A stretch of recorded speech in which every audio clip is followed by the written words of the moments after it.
बैठकभन्दा अगाडि अलिकति अनौपचारिक छलफल गरेर विचार विमर्श गरेर बैठक केन्द्रीय कमिटीको बैठक प्रारम्भ हुन लागेको छ।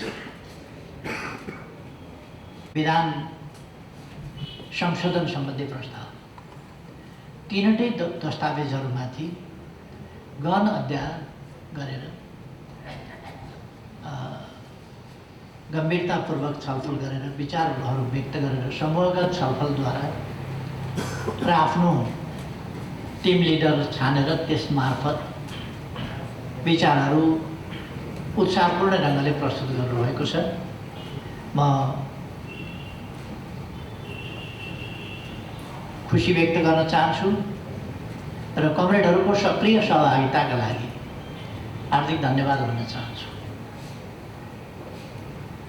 उत्साहपूर्ण सहभागिता, सक्रिय सहभागिता र विचार त्यसै गरी खुलस्त ढङ्गले प्रस्तुत गर्ने जस्ता कुराहरूले छलफललाई सार्थक बनाएका छन् र महत्त्वपूर्ण सुझावहरू पनि आएका छन्। ती सुझावहरूको सन्दर्भमा खास गरेर तीनटा दस्तावेजको सन्दर्भमा विधान संशोधन सम्बन्धी दस्तावेजको संगठन विभाग प्रमुख कमरेड विष्णु पौडेलले कमरेडहरूका सुझावमाथिको आफ्नो दृष्टिकोण त्यसलाई समअप गरेर राख्नुहुनेछ। त्यसै गरी साङ्गठनिक प्रस्तावको सम्बन्धमा महासचिव कमरेड ईश्वर पोखरेलले राख्नुहुनेछ र राजनीतिक प्रतिवेदनको सन्दर्भमा कमरेडहरूले गरेका छलफल आएका निष्कर्षहरू तिनबाट प्राप्त सुझावहरू त्यसको सम्बन्धमा मैले संक्षिप्त बोल्नेछु र हामी आजको बैठक अन्त्य गर्नेछौँ। अब हामी बैठकको अरू विषयतिर नगइकन तत्सम्बन्धमा नै अगाडि बढ्छौँ, कारबाहीलाई अगाडि बढाउँछौँ। म कमरेड विष्णु पौडेल संगठन विभाग प्रमुखलाई विधान संशोधन सम्बन्धी प्रस्ताव तत्सम्बन्धमा छलफलमा आएका कुराहरू, उठेका प्रश्नहरू, आएका जिज्ञासाहरू र आएका प्रस्तुत सुझावहरूको सन्दर्भमा समअप गरेर दृष्टिकोणहरू राख्न आग्रह गर्छु।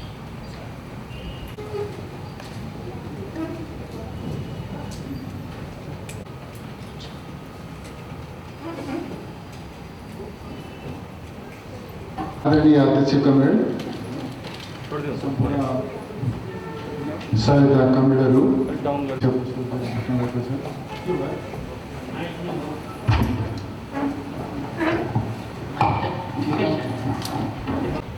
समूह छलफलका निष्कर्षहरू कमरेडले प्रस्तुत गरिसक्नु भएको छ। नेता कमरेडलाई र सबै समूहमा रहेर प्रस्तुत प्रस्ताव पार्टीको सैद्धान्तिक कार्यक्रम गरेर सकौँ भन्ने हो भने हिजै सक्न सक्थ्यो, तर हामीले अत्यन्तै गम्भीर महत्त्वको विषयमा हतार गरेर बैठक टुङ्ग्याउने भन्दा पनि यद्यपि हामीसँग समय थोरै छ, छोटो समय छ। 15 गते हामी विधान महाधिवेशनमा प्रवेश नै गर्दैछौँ 15 गते र 15, 16, 17मा टुङ्ग्याउनु पर्नेछ र त्यहाँ प्रतिनिधिको सङ्ख्या ठुलो हुनेछ। त्यहाँ सविस्तार छलफल गाह्रो हुन्छ, किनभने जति ठुलो सङ्ख्या हुन्छ त्यति छलफलहरू टु द पोइन्ट गर्नुपर्ने हुन्छ, बुदागत रूपमा गर्नुपर्ने हुन्छ, सविस्तार गर्न भ्याइँदैन। त्यसकारण हामीले बुदागत रूपमा संक्षिप्तमा आफ्ना विचारहरू खँदिलो गरी सकेसम्म छोटो समयमा धेरै विचार प्रस्तुत गर्ने गरी आफूलाई तयार राख्नुपर्छ। हिजो पनि हामीले त्यो अभ्यास गऱ्यौँ र कमरेडहरूका सुझावहरू महत्त्वपूर्ण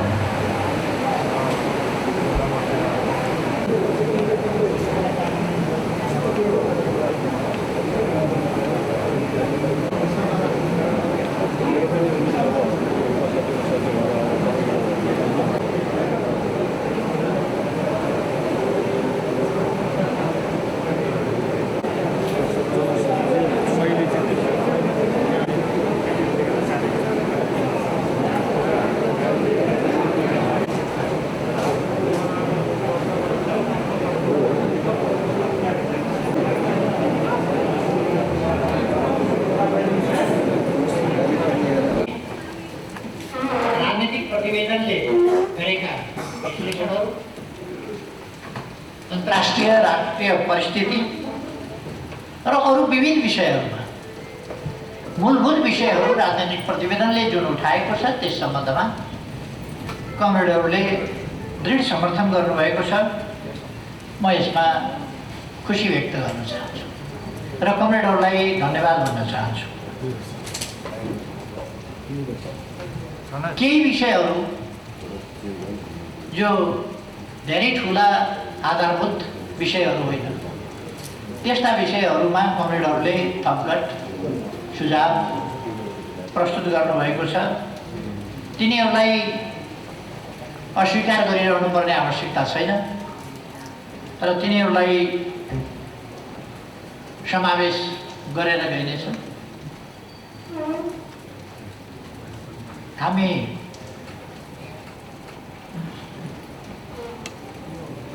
महाधिवेशन पछिको सर्वोच्च संस्था केन्द्रीय कमिटी हो। केन्द्रीय कमिटीका छलफल र सुझावहरू महाधिवेशनमा प्रस्तुत गर्नका निम्ति सर्वाधिक महत्त्वपूर्ण हो। तपाईहरुको धारणा, तपाईहरुको अवधारणा भन्दा पर दस्तावेज जाने कुरा हुँदैन। तपाईहरुको धारणा अवधारणा अनुसार नै जान्छ। केही कुराहरूमा बुझाइमा कमी पनि रहेको हुन सक्छ। त्यसको आजै समाधान खोज्नु उपयुक्त नहुन सक्छ। भोलि पार्टी स्कुलले हाम्रा यावत वैचारिक समस्याहरूको बारेमा या वैचारिक समाजमा जुन प्रश्न छन्, आन्दोलनमा जुन प्रश्न छ, अथवा पार्टीले लिनुपर्ने वैचारिक प्रश्नहरूका सन्दर्भमा जुन प्रश्नहरू छन्, तिनीहरूका सम्बन्धमा प्रशिक्षण कक्षाहरू पनि सञ्चालन गर्नेछ। प्रशिक्षण कक्षा सञ्चालन गर्नका लागि हामीसँग पार्टी स्कुल छ। त्यसले नियमित ढङ्गले विविध वर्तमान आवश्यकता अनुसारका प्रशिक्षण कक्षाहरू सञ्चालन गर्ने पनि छ। हामीसँग नीति निर्माणमा सहयोग पुर्याउनका लागि नीति अध्ययन प्रतिष्ठान पनि छ। तर त्यो अहिलेसम्म नीति अध्ययन प्रतिष्ठान चलेको छैन। त्यो अबबाट नीति अध्ययन प्रतिष्ठान चल्नेछ।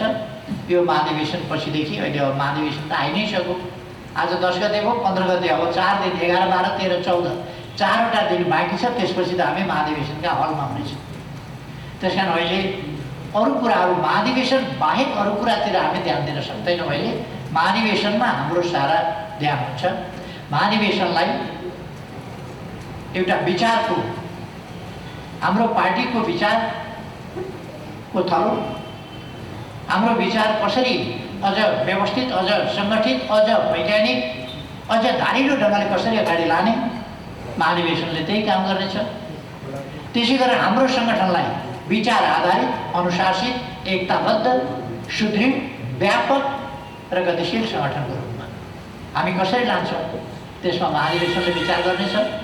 र हाम्रो राजनीतिक प्रतिवेदन, साङ्गठनिक प्रतिवेदन, ती कुराहरूले तिनै कुराहरूलाई जोड दिएको छ।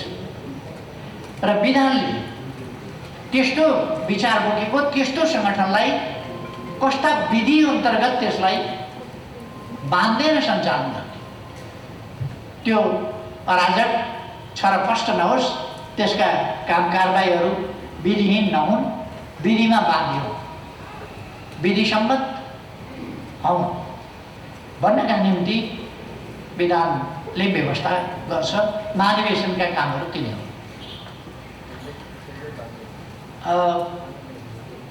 हामीले बुझेका छौँ जस्तो लाग्छ मलाई। यो राजनीतिक प्रतिवेदन भनेर हामीले जो पेश गरेका छौँ, यो गरेका कामहरूको प्रतिवेदन अथवा रिपोर्ट मात्रै होइन।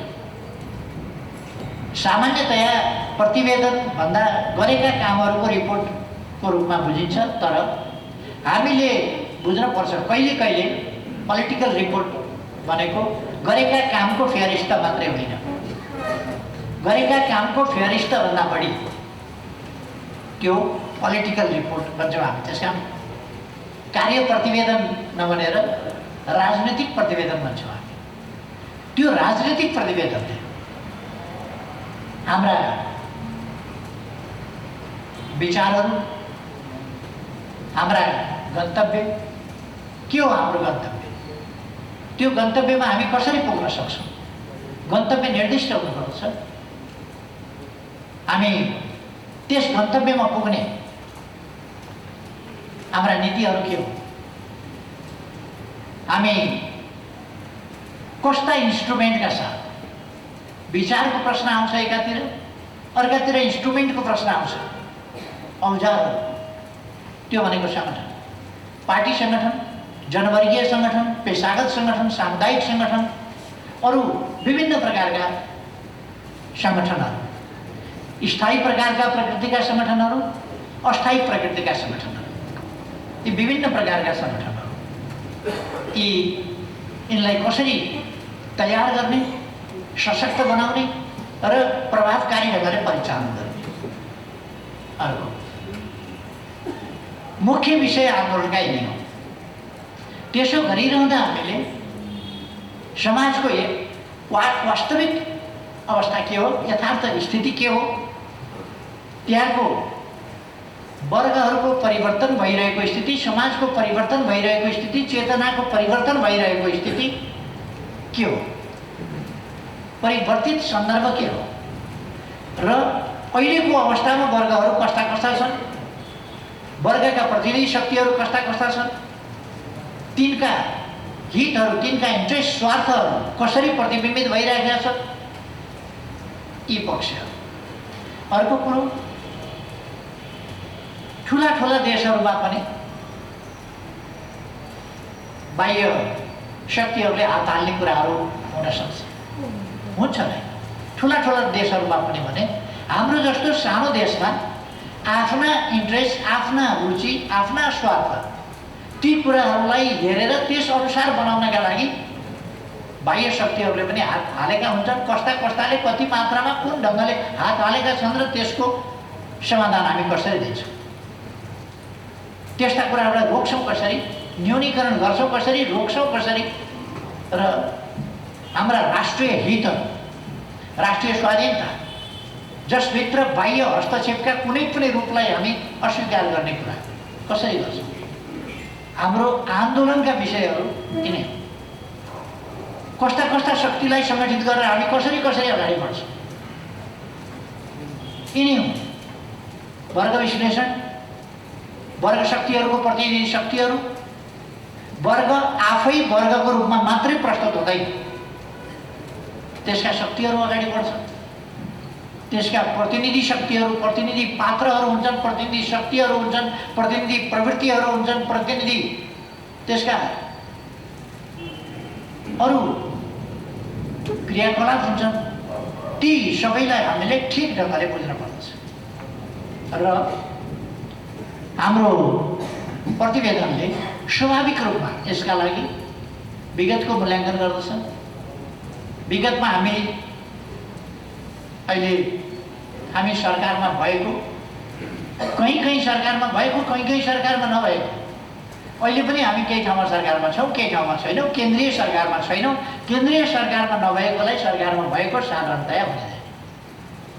सरकारको मापन खास गरी हाम्रो प्रणाली र हाम्रो स्थिति यस्तो छ जहाँ हामी प्रतिपक्षमा कहिले पनि हुँदैनौँ, चोखै प्रतिपक्षमा कहिले पनि हुँदैन, चोखै सत्तापक्ष मात्रै कहिले पनि हुँदैनौँ। कोही ठाउँमा लोकल सरकारमा, कुनै तहमा हामी प्रतिपक्षमा भइराखेका हुन सक्छौँ। माथि केन्द्रमा 2/3 ल्याए पनि तल कुनै ठाउँ हामीले लुज गरिराखेको, गुमाइराखेका हुन सक्छौँ। त्यस्ता ठाउँमा प्रतिपक्षमा पनि हुन सक्छौँ। प्रदेशको कुरा त्यस्तै भिन्न हुन सक्छ। तर आम रूपमा सरकारमा भएको सत्तासीन पार्टी भन्दा केन्द्रीय सरकार, सङ्घीय सरकारमा जो छ त्यसलाई सत्तापक्षीय पार्टी भन्ने गरिन्छ, जो केन्द्रमा प्रतिपक्षमा छ त्यसलाई प्रतिपक्षीय पार्टी भनिन्छ। र हामी प्रतिपक्षमा आज छौँ, हिजो सत्तापक्षमा पनि थियौँ। त्यसकारण हामीले समीक्षा गर्दा हाम्रो विकास क्रमको संक्षिप्त समीक्षा गर्छौँ। हामी प्रतिपक्षमा पनि थियौँ, सत्ता पक्षमा पनि थियौँ र सत्ता पक्षमा हुँदा हामीले गरेका कामहरू, असाधारण कामहरू गरेका छौँ, असाधारण उपलब्धि हासिल गरेका छौँ। हामीले देश विकासको भिजन दिएका छौँ। एउटा भ्रम पर्न हुँदैन कमरेडहरू कि हामीसँग विचार भएन, यो भएन, हामी भिजनलेस भयौँ, कता जाने हामीले थाहा पाएन, हाम्रो विचार टुङ्गो लागेन। अनि देश यसरी विकास कसरी भएको छ? देश विकास कसरी भएको छ त भिजन नहुँदा? हामीसँग भिजन छ। नेपालमा पहिलोपल्ट विकासको व्यापक चर्चा गर्ने, विकास सम्बन्धी पोलिटिकल लिडरहरूले विकास सम्बन्धी चर्चा गर्ने हाम्रै पार्टी।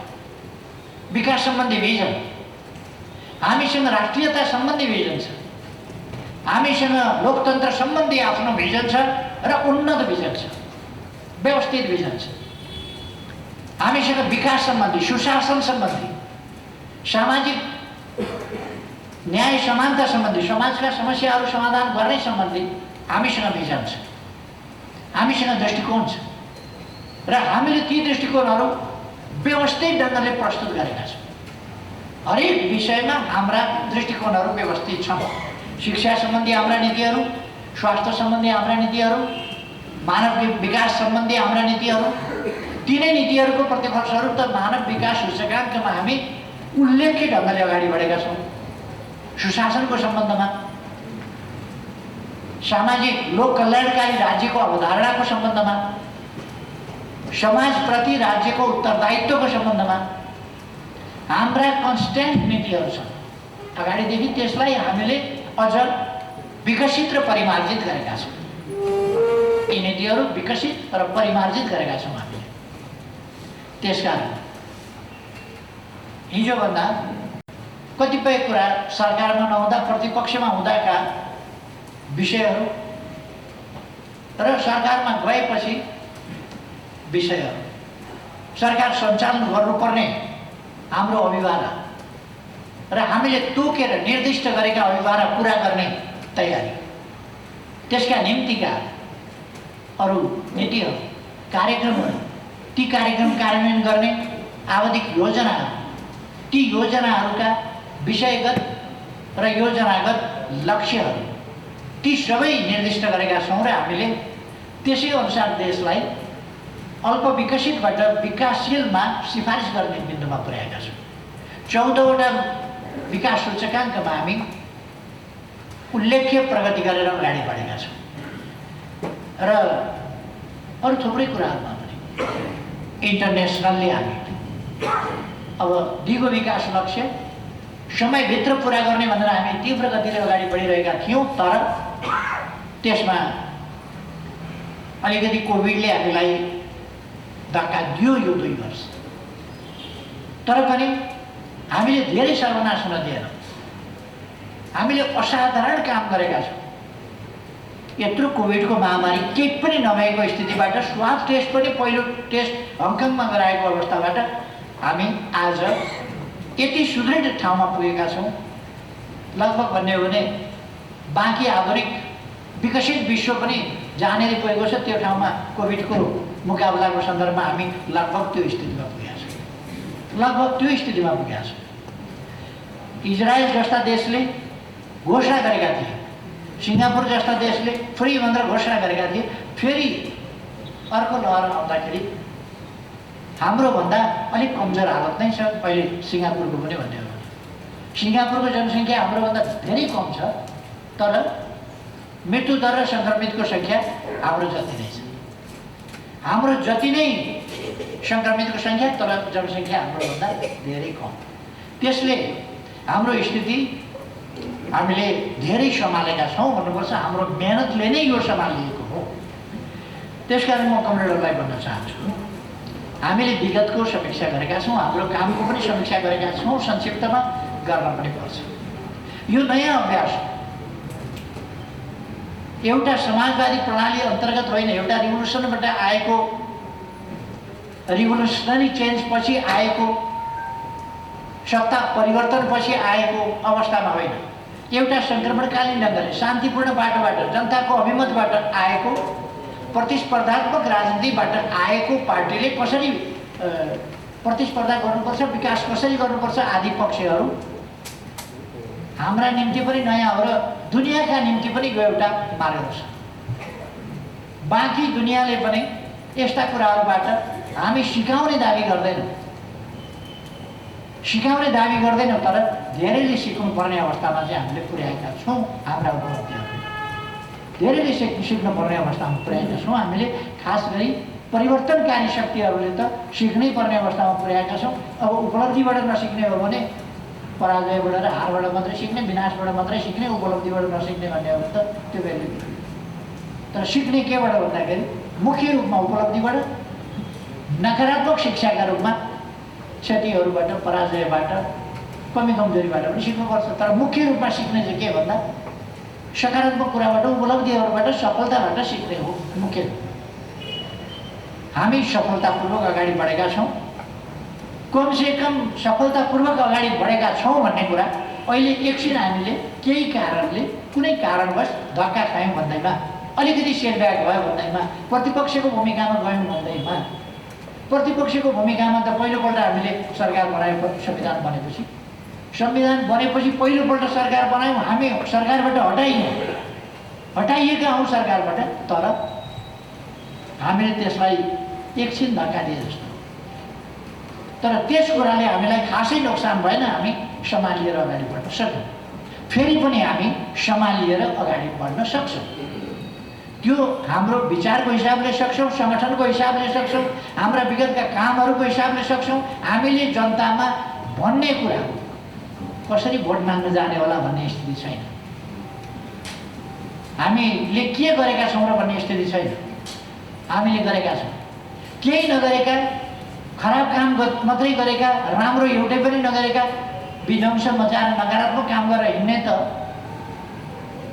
चुनावमा जान्छौँ भन्दैछ, चुनावमा जाने आँट गर्दैछन् भने हामीले त देशका विरुद्ध एउटा पनि काम गरेका छैनौँ, जनताका विरुद्ध एउटा पनि काम गरेका छैनौँ, जनताका इच्छा आकाङ्क्षा विरुद्ध एउटा पनि काम गरेका छैनौँ। जनताको पक्षमा, देशको पक्षमा, लोकतन्त्रको पक्षमा, विकासको पक्षमा, जनताका समस्या समाधान गर्ने सन्दर्भमा, सामाजिक परिवर्तनको सन्दर्भमा, सामाजिक उत्थानको सम्बन्धमा असाधारण कामहरू गरेका छन्।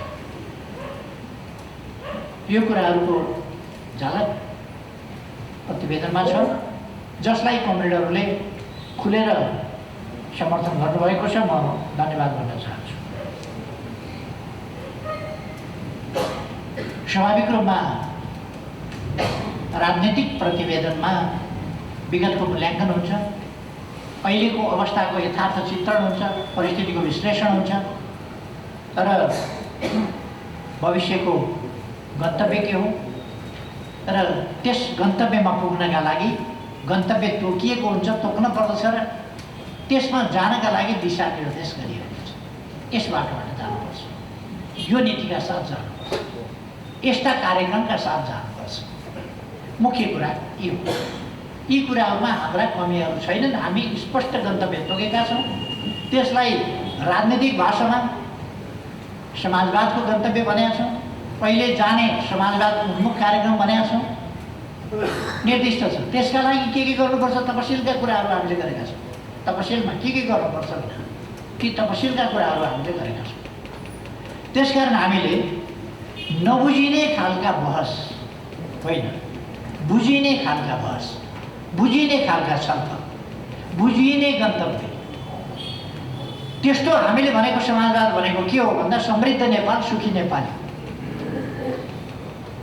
समृद्ध नेपाल, सामाजिक न्याय र समानता सहितको समृद्धि।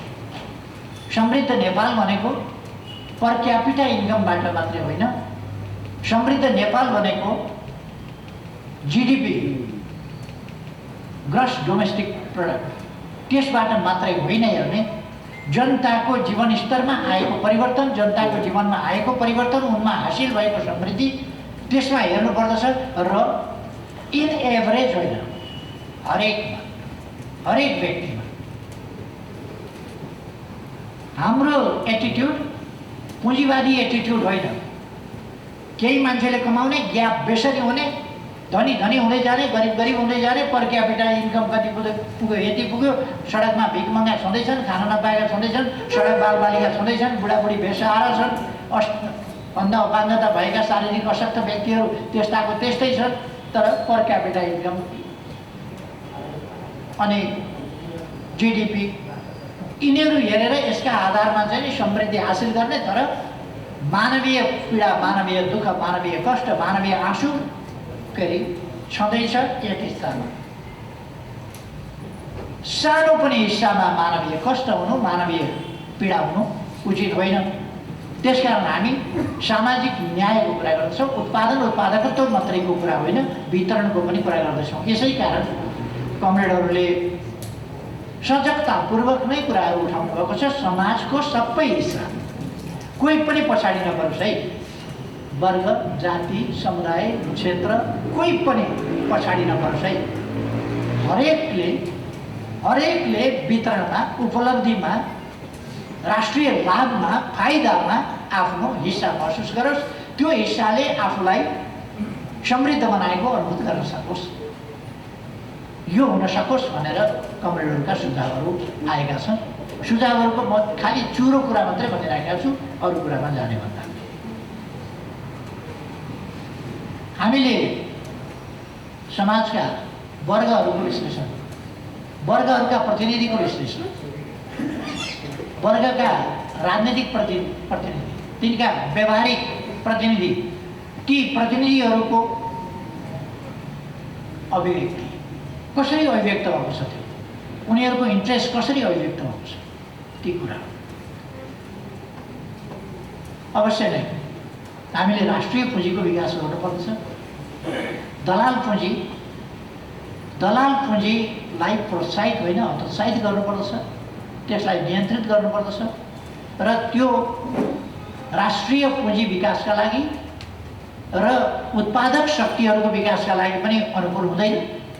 अर्को, त्यसले उत्पादनमूलक काम गर्दैन, त्यो पुँजी उत्पादनमा लाग्दैन, उत्पादनबाट आएको हुँदैन, त्यो चाहिँ कमिसन एजेन्टको रूपमा आएको हुन्छ, उत्पादनबाट होइन, उत्पादन वृद्धि गरेर होइन। त्यसले सानो मात्रामा रोजगारी दिन सक्छ, ठुलो मात्रामा रोजगारी दिँदैन। त्यसले उत्पादकत्व वृद्धि गर्दैन, त्यसले खासै आयमा वृद्धि गर्दैन, त्यसले सानो मात्रै, जो कानुन छल्न नसकिएको मात्रै, त्यस्तो मात्रै अंशमा कर तिर्छ। किन विश्वका धनीहरूको सूचीमा लेखिएका ठुला उद्यमी व्यवसायी भनिएका घराना किन कर तिर्ने मामलामा उनीहरूको 1 नम्बर, 2 नम्बर, 3 नम्बर, 4 नम्बर, 10 नम्बरमा आउँदैन? सबभन्दा धनी करको हिसाबले पनि, प्रगतिशील करको हिसाबले पनि धनीलाई त बढी लाग्नुपर्ने, धनी त बढी कर तिर्ने मान्छे हुनुपर्ने नि।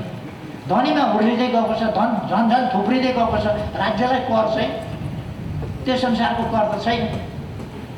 अथवा यस्तो खालको पुँजी राष्ट्रका निम्ति, उत्पादक शक्तिहरूका निम्ति, समाजको अग्रगमनका निम्ति बाधक हुन्छ। त्यसकारण त्यो पुँजीलाई हामी हतोत्साहित गर्दै जान्छौँ र राष्ट्रिय पुँजी विकास गर्छौँ र राष्ट्रिय आत्मनिर्भर अर्थतन्त्रतर्फ हामी अगाडि बढ्छौँ। यद्यपि आजको दुनियाँमा सिङ्गो राष्ट्रिय आत्मनिर्भरता भन्नु अतिशयोक्तिपूर्ण हुन्छ। आजको अन्तर्निर्भर दुनियाँमा सम्पूर्ण क्षेत्रमा, सम्पूर्ण कुरामा आत्मनिर्भर भन्ने कुरा ठुला देशहरू, ठुला स्रोत भएका देशहरू, समुद्रदेखि हिमालसम्म भएका देशहरू अथवा अनेक देशहरू जस्ता भूगोलहरू भएका देशहरूले पनि सम्पूर्ण क्षेत्रमा आफ्नो मात्रै भन्न अलिक सक्दैन। आफ्नै उत्पादनमा मात्रै भर पर्छु, आफ्नै स्रोतहरूमा मात्रै भर पर्छु, आफ्नै खनिजहरूमा मात्रै भर पर्छु, सबै कुरामा आत्मनिर्भर छु भन्न सक्दैन। उसले कच्चा पदार्थ ल्याउनु पर्ला अथवा सजिलोको लागि उसले रेडिमेड पदार्थ पनि आयात गर्न सक्छ। आजको एउटा ट्रेडको ग्लोबलाइज दुनियाँमा यसको लाभ चाहिँ के भने हामीले निर्यातमूलक उद्योगहरू आत्मनिर्भरता बढाउने बित्तिकै आयात घट्छ, अनि त्यसपछि आयात घटाउने, आत्मनिर्भरता बढाउने र निर्यात बढाउने, यो खालका उपभोग्य वस्तुहरूको उत्पादन, निर्यातमूलक वस्तुहरूको उत्पादन, जसले गर्दा स्वतः उपभोग्य वस्तुहरूको उत्पादन आफैले गरेपछि आयात घटाउँछ र निर्यात योग्य वस्तुहरूको उत्पादन गरेपछि वैदेशिक मुद्रा आर्जन गर्न सकिन्छ, व्यापारलाई असन्तुलनबाट सन्तुलनतर्फ लान सकिन्छ र व्यापारलाई घाटाबाट नाफाको स्थितिमा लान सकिन्छ अन्तर्राष्ट्रिय व्यापारलाई। व्यापार भनेकै वास्तवमा भन्ने हो भने अरूका उत्पादित सामान किनेर ल्याउने, यो त बेसाह गरेको मात्रै हो। अरूका उत्पादित सामान किनेर ल्याउने, अरूको बजार हुने, अरूका उपभोक्ता हुने अनि आफ्नो पुँजी बाहिर पठाउने, यो व्यापार होइन। केही मान्छेले काम पाएका हुन्छन् त्यहाँ बाहिरबाट सामान ल्याउने ओर्ने काम, यो खास व्यापार होइन। व्यापार भनेको उत्पादन गर्नु र निर्यात गर्नु चाहिँ वास्तविक व्यापार। बेसाह गर्नु व्यापार हो र अनिकाल लागेको छ, खाना छैन घरमा अनि अर्काकोबाट किनेर ल्याउने, अनि धोक्रो बोकेर ट्रक लिएर हामी विदेश गएर खाद्यान्न बोकेर आउने, सब्जी बोकेर आउने, केरा बोकेर आउने, के बोकेर आउने, स्याउ बोकेर आउने। स्याउ नै स्याउ फल्ने देश छ, स्याउ हामी बोकेर ल्याउँछौँ। हामी यस्तो कृषि प्रधान देश छ, चामल लिएर आउँछौँ, दाल लिएर आउँछौँ। भनेको हामी बेसाह गरिराखेका छौँ। बेसाह गर्ने कुनै व्यापार होइन। बेसाह भन्छ गाउँघरतिर, पाहाडतिर खास गरी बेसाह भन्छ। बेसाह खासमा व्यापार होइन। उपभोग्य वस्तुहरू जो ल्याइन्छ त्यो बेसाह हो। हामीलाई आवश्यक पर्ने चिजहरू आफू उत्पादन गर्न नसकेर बाहिरबाट जो ल्याउँछौँ त्यो हाम्रो यसमा कतिपय अवस्थामा न्यूनता पनि हुनसक्छ। हाम्रो उत्पादनले, हाम्रो परिस्थिति, हाम्रो राष्ट्रिय अवस्था, जियोग्राफी, अरू कुराहरूले या जनसङ्ख्या वा अरू कुराहरूले कतिपय कुराहरू त्यस्तो हुनसक्छ र अन्तर्निर्भरताको आजको दुनियाँमा कतिपय कुरा ल्याउन सक्नुपर्छ। तर हाम्रो जस्तो देशले खाद्यान्न, खाद्य पदार्थ जस्ता कुराहरू आयात गर्ने, बेसाह गरेर जीविका चलाउने, पेट पाल्ने जस्ता कुरा, यस्तो कपास हुने ठाउँमा, यस्तो ऊन हुने ठाउँमा, यस्तो अरू एक्रेलिकहरू तयार गर्न सकिने ठाउँमा हामी धागो बाहिरबाट ल्याउँछौँ, अर्को बाहिरबाट ल्याउँछौँ, के बाहिरबाट ल्याउँछौँ, कपास बाहिरबाट ल्याउँछौँ, अनि टोपी बनेर लाउँछौँ। हामी धागो चाहिँ कहाँको हुन्छ भन्दा बाहिरको, धागो बाहिरको बनेको चाहिँ हामीले, अनि हामीले बनेको टोपी भनेर गर्व गर्छौँ। धागो चाहिँ आफ्नो, मैले अहिले लगाइराखेको टोपी बनेको यहाँ हो तर धागो बाहिर। त्यसर्थ यस्ता कुराहरूमा हामी आर्थिक नीतिहरूमा सजग हुन्छौँ। बाह्य सहयोग अथवा लगानी हाम्रो आवश्यकता, हाम्रो प्राथमिकतामा मात्रै लिन्छौँ। हामीले यो 3 वर्ष बाह्य अनुदान र बाह्य लगानीको सन्दर्भ, खास गरी बाह्य अनुदान र ऋण, त्यस मामलामा अत्यन्तै सचेतनतापूर्वक अडान लियौँ, सङ्घर्ष गऱ्यौँ। धेरै कुराहरूलाई हामीले रिजेक्ट गऱ्यौँ र मैले प्रधानमन्त्रीको हैसियतले निर्देशन दिएँ कि हामीलाई कहाँ आवश्यकता छ, ऋण अनुदान कहाँ आवश्यकता छ, हामीले खुट्याउनु पऱ्यो, हामीले तोक्नु पऱ्यो, हामीले प्रस्ताव गर्नु पऱ्यो, हामीले माग्नु पऱ्यो र ल्याउनु पऱ्यो। अरूले तिमीलाई यहाँ ऋण चाहिएको छ, यहाँ अनुदान चाहिएको छ भनेर दिने होइन। र त्यो पनि कसरी खर्च हुन्छ, त्यसलाई हामीले कसरी सच्याउँदै लग्यौँ, त्यसको अहिले म सविस्तार चर्चा गर्न चाहन्छु।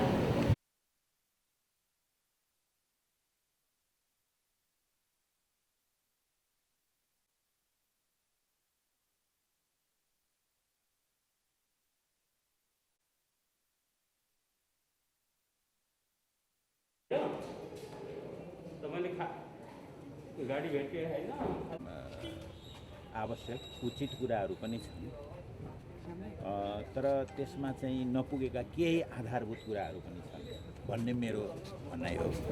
मलाई लागेको त्यो हो र जुन मैले बैठकमा राखेको छु, स्थायी कमिटीको बैठकमा र केन्द्रीय कमिटीको बैठकमा पनि राखेको छु।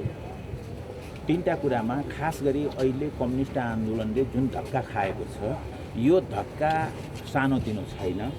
यसले गर्दाखेरि यसलाई अझ जिम्मेवारीपूर्वक, यसलाई वस्तुगत रूपले यसको मूल्याङ्कन गरौँ हामीले।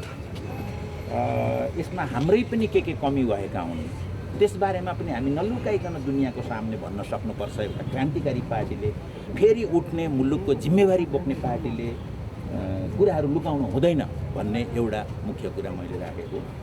दोस्रो कुरा, 64 सालदेखि नै मैले उठाउँदै आएको एउटा कुरा के छ भन्दाखेरि चाहिँ अब समाज परिवर्तन भइसक्यो, हामी जाने चाहिँ समाजवादतिरको गन्तव्यमा हो। समाजवाद भनेको आज निजी सम्पत्तिको अन्त्य गर्ने समाजवाद आजै यो सम्भव छैन। त्यसको त्यो दशकौँको कुरा हो, धेरै लामो कुरा हो। त्योभन्दा अगाडि समाजवादमा जाने, त्यसको तयारी गर्ने हाम्रो एउटा ठोस कार्यक्रम हुनुपर्छ। त्यो ठोस कार्यक्रमको अभाव छ। यसरी हामी जान सक्दैनौँ लामो गरी भन्ने मेरो एउटा रिजर्भेसन थियो। यो दोस्रो कुरा हो। तेस्रो, हामीले जनताको बहुदलीय जनवादको कुरा गरेका छौँ। त्यो चाहिँ हामीले जसले जे भन्छ त्यो हात्तीले के अरे कसले आँखा नदेख्नेले हात्ती छामे जस्तो भन्या जस्तो जसले जे बुझ्यो त्यही भयो, त्यसलाई परिभाषित गरेका छैनौँ। जनताको बहुदलीय जनवादले के गर्छ? साम्राज्यवादको विरोध गर्छ, जनताको समर्थन गर्छ, जनताको पक्ष लिन्छ, महिलाको पक्ष लिन्छ, युवाको पक्ष लिन्छ। यस्ता अनेक कुरा भन्न सकिन्छ। तर स्वयं जनताको बहुदलीय जनवाद के हो भन्ने कुरा हामीले परिभाषित गरेका छैनौँ अहिलेसम्म। त्यसलाई सिद्धान्तको रूपमा परिभाषित गरेका छैनौँ। अफिसियल्ली आधिकारिक रूपले हामीले त्यसलाई व्याख्या गरेका छैनौँ। यस विषयमा पनि यसरी हामी लामो समय जाँदैनौँ। जनताको बहुदलीय जनवादको यत्रो कुरा गरेका छौँ, तर त्यो के हो भन्ने कुरै नभनेर पनि जान सकिन्छ। यसर्थ यो पनि हामीले यसलाई परिपूर्ण गराउँ भन्ने मेरो कुरा हो। हस्, धन्यवाद।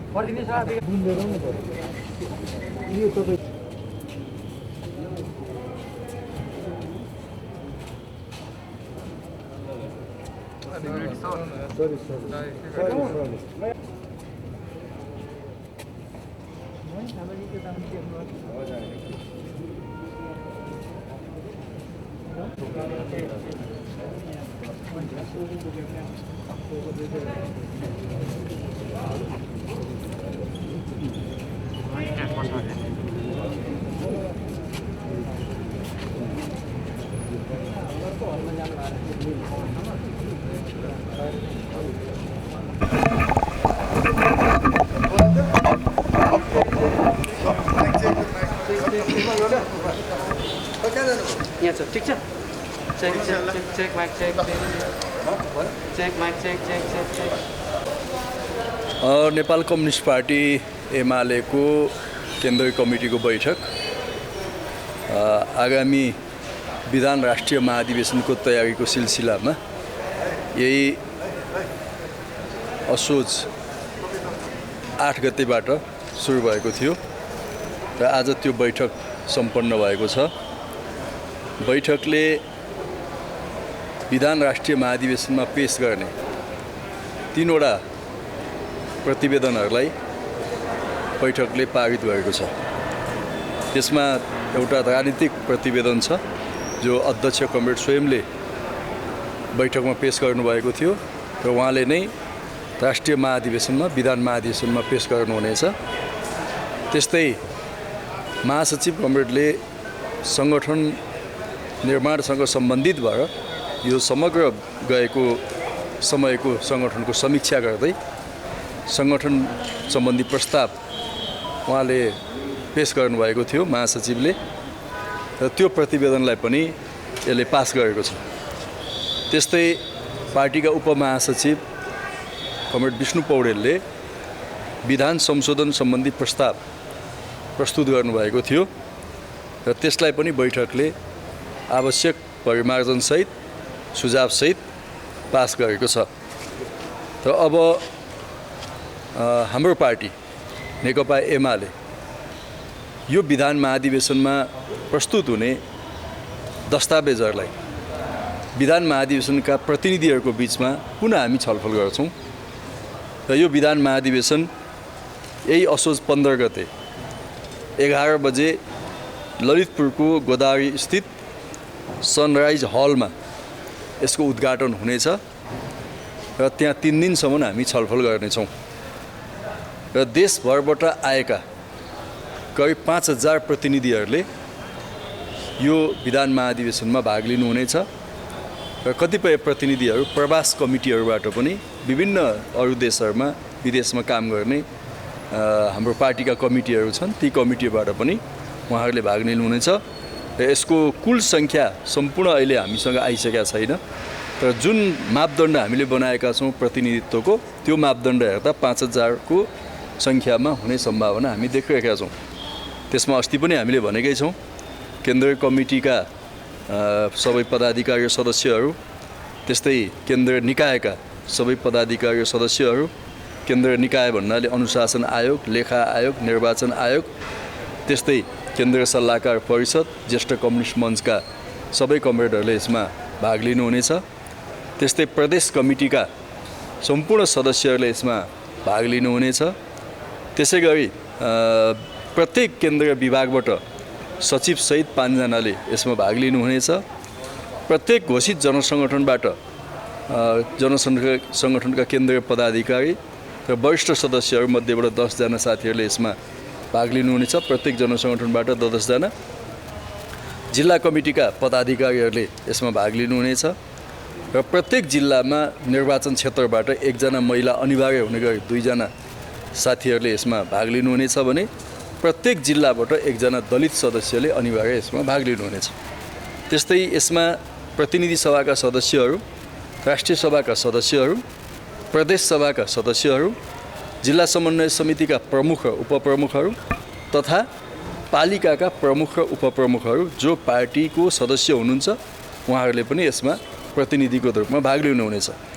त्यस्तै पार्टी एकता र एकीकरणको प्रक्रियामा सामेल हुनुभएका कमरेडहरूलाई यसमा सम्मानजनक ढङ्गले प्रतिनिधित्वको व्यवस्था गरिएको छ र यो अलावा 10% यो सङ्ख्यामा केन्द्रीय कमिटीले मनोनयन पनि गर्नेछ। यसरी यो सबै गर्दा 5000 को सङ्ख्यामा पुग्छ भन्ने हामीले पूर्वानुमान लगाएका छौँ। र यो बैठकले प्रतिवेदनहरू पास गरेको छ र यो प्रतिवेदनले मुख्य चाहिँ आजको समाजको विश्लेषण गरेको छ र नेपाली समाज एउटा पुँजीवादी राजनीतिक क्रान्ति पछिको समाजमा पुगेको छ अथवा नेपाली समाज पुँजीवादी चरणमा पुगेको छ। यद्यपि जनताको बहुदलीय जनवादले अगाडि सारेका कतिपय कार्यभारहरू अहिले पनि बाँकी नै छन्। त्यसो हुँदा त्यो जनताको बहुदलीय जनवादले अगाडि सारेका कार्यभारहरूलाई सम्पन्न गर्दै अथवा यो क्रान्तिका उपलब्धिहरूलाई अझै संस्थागत गर्दै सुदृढ गर्दै समाजवादको आधार निर्माण गर्ने अथवा समाजवादी दिशामा अगाडि बढ्ने त्यसको आधार तयार गर्ने, त्यसका लागि आर्थिक आधारहरू त्यस्तै सांस्कृतिक र सामाजिक आधारहरू तयार गर्दै समाजवादको दिशामा अगाडि बढ्ने भन्ने राजनीतिक प्रतिवेदनको एउटा निष्कर्ष छ। त्यसै गरिकन यसले आगामी कार्यभारहरू चाहिँ स्पष्ट गरेको छ। त्यसमा पार्टीलाई अझै वैचारिक राजनीतिक र सङ्गठनात्मक हिसाबले एकताबद्ध र सुदृढ बनाउँदै सबै कम्युनिस्ट पार्टीहरूलाई एकताबद्ध गर्ने र नेपालमा नेकपा एमालेको पहल कदमीमा एउटै कम्युनिस्ट पार्टी, एकीकृत कम्युनिस्ट पार्टी निर्माण गर्ने कार्यभारलाई यो प्रतिवेदनले जोड दिएको छ। त्यसै गरी यो प्रतिवेदनले आगामी दिनमा हुने प्रतिस्पर्धाहरूमा संसदीय निर्वाचन र अन्य विभिन्न निर्वाचनको प्रतिस्पर्धामा नेकपा एमालेलाई सर्वोत्कृष्ट पार्टी बनाउने, पहिलो पार्टी बनाउने त्यो उद्घोष यो प्रतिवेदनले गरेको छ। आगामी संसदीय निर्वाचनमा पार्टीले बहुमत ल्याउने, प्रदेशको निर्वाचनमा पार्टीले बहुमत ल्याउने र स्थानीय तहको निर्वाचनमा, निकायहरूको निर्वाचनमा समेत पार्टीले बहुमत ल्याउने तयारीका साथ अब अगाडि बढ्नुपर्छ भन्ने निष्कर्ष यो प्रतिवेदनले गरेको छ। त्यसै गरिकन यो प्रतिवेदनले आगामी कार्यभारको रूपमा यो बिचमा विशेष गरिकन पार्टीमा एक खालको सङ्क्रमणकालीन अवस्था पनि रह्यो हाम्रो। त्यसो हुँदा पार्टीमा अलिकति व्यापक वैचारिक राजनीतिक प्रशिक्षणहरू भएनन्, पार्टी स्कुलहरू नियमित चलेनन्। त्यसो हुँदा कार्यकर्तामा जति एउटा राजनीतिक वैचारिक सैद्धान्तिक ज्ञान हुनु पर्थ्यो त्यो हुन सकेन। त्यसैले आगामी दिनमा पार्टीमा प्रशिक्षणहरूलाई नियमित गर्ने, पार्टी स्कुलहरूलाई नियमित सञ्चालन गर्ने कुराहरू पनि आगामी हाम्रो कार्यभारको रूपमा यो प्रतिवेदनमा उल्लेख भएको छ। विधानको सन्दर्भमा यहाँहरूलाई पहिले पनि पटक पटक हामीले नोटिस गरि नै राखेका छौँ, भनि नै राखेका छौँ।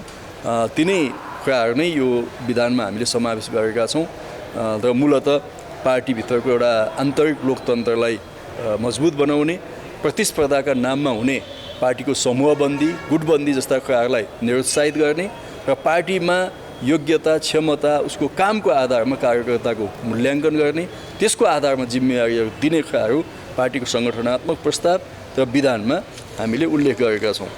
र आजको बैठकले दुईवटा प्रस्तावहरू पनि पास गरेको छ। एउटा यो संसदमा प्रमुख प्रतिपक्षी दलले केही महत्त्वपूर्ण कुराहरू उठाउँदै संसद बैठकमा आफ्ना कुरा राखिरहेको सन्दर्भमा त्यस्तो बिचमा पनि नेपाल सरकारले यो आर्थिक प्रतिस्थापन विधेयक ल्याउने काम गर्यो, तर जबरजस्ती त्यसलाई संसदबाट अनुमोदन गर्ने काम गरेको छ, जबरजस्ती गरेको छ। प्रतिपक्षको विरोधका बावजुद पनि त्यस्तो कुरा भएको छ र त्यसमा धेरै कुराहरू आपत्तिजनक छन्। तर आजको बैठकले एउटा कुरा विशेष ढङ्गले यसमा प्रस्ताव अगाडि ल्याएको छ। यो नेपालको राष्ट्रिय कानुनको विरुद्ध हुने र नेपालले अन्तर्राष्ट्रिय कतिपय सन्धि सम्झौता र अनुबन्धन नेपाल अनुबन्धित भएको छ कतिपय अन्तर्राष्ट्रिय मामलाहरूमा, त्यो समेतको विपरीत र भोलि नेपाललाई कुनै पनि हिसाबले अन्तर्राष्ट्रिय समुदायले ब्ल्याकलिस्टमा राख्न सक्ने खतराहरू पनि हुँदाहुँदै र नेपालमा एउटा चाहिँ यो स्रोत नखुलेको सम्पत्तिलाई खुल्ला गर्ने जुन नीति यो प्रतिस्थापन विधेयक मार्फत ल्याइएको छ त्यसमा हाम्रो घोर आपत्ति छ। यसले अघि पनि मैले भने एउटा राष्ट्रिय कानुनलाई उल्लङ्घन गरेको छ, अन्तर्राष्ट्रिय अनुबन्धनहरूलाई यसले खुल्लमखुल्ला उल्लङ्घन गरेको छ, कालो धनले प्रश्रय पाउने र वास्तविक लगानीकर्ताहरू चाहिँ निरुत्साहित हुने सम्भावना यसले बढाउँछ। त्यसकारणले आजको बैठकले यसलाई तत्काल फिर्ता लिन माग गरेको छ, तर यसप्रति हाम्रो आपत्ति रहेको कुरा पनि भनेका छौँ। त्यसै गरिकन आजको बैठकले बैतडी जिल्लाका पुराना हाम्रा कम्युनिस्ट नेता, नेकपा एमालेका पुराना कार्यकर्ता, त्यहाँको लोकप्रिय नेता जयराज अवस्थीको दुःखद निधन भएकोमा उहाँप्रति भावपूर्ण श्रद्धाञ्जली व्यक्त गर्दै पृथ्वीराज अवस्थीको दुःखद निधन भएको छ, उहाँप्रति हामीले भावपूर्ण श्रद्धाञ्जली अर्पण गरेका छौँ र उहाँको परिवारप्रति समवेदना पनि व्यक्त गरेका छौँ। 7 जना पदाधिकारी राख्नुपर्ने समूहगतबाट चाहिँ 7वटा पदाधिकारीहरू त अब यो तपाईँहरूले बढी चासो 7 जना उपाध्यक्षको बारेमा लिनुभएको छ। अरू त अब महासचिव एक हुने भयो, उपमहासचिव, सचिवहरू, त्यो पहिलेको प्रबन्ध जे छ त्यही नै हुन्छ र 7 जना अध्यक्षको बारेमा आज त्यस विषयमा अध्यक्षले जवाफ दिँदाखेरि यो एउटा सकारात्मक कुरा आएको छ। यसले के प्रभाव पर्न सक्छ कमिटीहरूमा त्यो कुरालाई पनि अलिक ध्यान दिएर फेरि अझै हामी निर्णय गरेर विधान महाधिवेशनसम्म जाँदा एउटा ठोस धारणा बनाउला भन्ने कुरा गर्नुभएको छ। 3 जना अहिले प्रस्ताव छ उपाध्यक्षहरूमा, तर 7 जना 5 जनाको प्रस्ताव पनि आएको सन्दर्भमा अहिले नै हामी यसमा निर्णय पुगेका छैनौँ। थप छलफल हामी स्थायी कमिटीमा पनि गर्छौँ र समूहगत सुझावहरूको स्पिरिटलाई पनि हामी ध्यान दिन्छौँ भन्ने कुरा भएको छ। हजुर, त्यो यथावत छ। सुदूरपश्चिम लगायतका जिल्ला प्रदेशहरूमा चाहिँ प्रतिनिधि छनौटको विषयलाई चाहिँ अहिले पनि कुरो मिलिरहेछ, त्यसलाई चाहिँ कसरी सुल्झाउने के भयो? अब 12 गतेसम्म सबै प्रतिनिधिहरूको विवरण केन्द्रमा आइपुग्नु पर्नेछ। त्यो दिनसम्ममा जहाँ जहाँ हाम्रा सङ्गठनात्मक समस्याहरू हल हुन बाँकी छन् ती सबै हल भएर प्रतिनिधिहरू छानेर आइसक्नुपर्छ। हस्। ल।